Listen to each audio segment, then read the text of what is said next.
قیامت کب آئے گی؟ قیامت اس وقت قائم ہوگی جب دنیا میں کوئی اللہ اللہ کرنے والا نہ رہے گا اور دنیا ایمانداروں سے خالی ہو جائے گی۔ اس وقت دنیا کو اللہ پاک بنا کر دیں گے۔ سب سے پہلے حضرت اسرافیل علیہ السلام سور پھونکیں گے، جس کی آواز آہستہ آہستہ اتنی سخت اور خوفناک ہو جائے گی کہ کوئی جاندار زندہ نہ رہے گا۔ زمین و آسمان ٹوٹ جائیں گے، سوائے اللہ کی ذات کے سب چیزیں فنا کر دی جائیں گی۔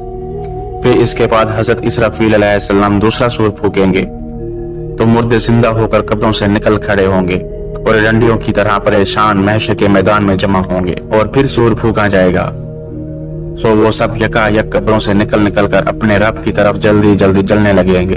کہیں گے ہائے ہماری کمبختی، ہم کو قبروں سے کس نے اٹھا دیا؟ یہ وہی قیامت ہے جس کا ہم سب سے رحمان نے وعدہ کیا تھا، اور پیغمبر سچ کہتے تھے۔ پس وہ ایک زور کی آواز ہوگی جس سے یکا یک سب جمع ہو کر ہمارے پاس حاضر کر دیے جائیں گے۔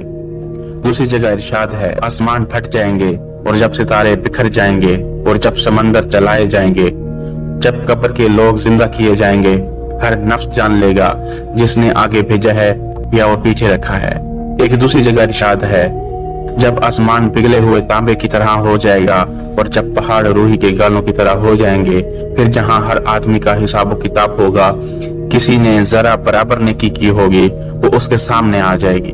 جس نے ذرا بھر بھلائی کی وہ دیکھ لے گا اور جس نے ذرا بھر برائی کی وہ دیکھ لے گا۔ جس کی نیکیاں زیادہ ہوں گی اس کا نامہ اعمال داہنے ہاتھ میں ہوگا، اور جس کی برائیاں زیادہ ہوں گی اس کا نامہ اعمال بائیں ہاتھ میں دیا جائے گا۔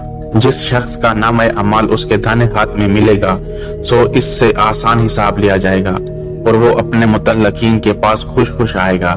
جس شخص کا نامہ اعمال اس کے بائیں ہاتھ میں اس کی پیٹھ کے پیچھے سے ملے گا وہ موت کو پکارے گا اور جہنم میں داخل ہوگا، اور جس نے شرک کیا ہوگا اس کی بخشش نہیں ہوگی، وہ دوزخ میں جائے گا۔ ہمارے پیارے نبی صلی اللہ علیہ وسلم حوض کوثر پر اپنے نیک امتیوں کو اس کا پانی پلائیں گے۔ قرآن مجید میں ہے، حساب و کتاب جب ختم ہو جائے گا تو دوزخ والے دوزخ میں چلے جائیں گے جہاں وہ ہمیشہ رہیں گے۔ قیامت کا مناظر اور قیامت کے حالات کے متعلق قرآن پاک کی آیات ہے، جب آپ خود سمجھ کر پڑھیں گے تو معلوم ہو جائے گا۔ ہم نے یہاں صرف چند آیات میں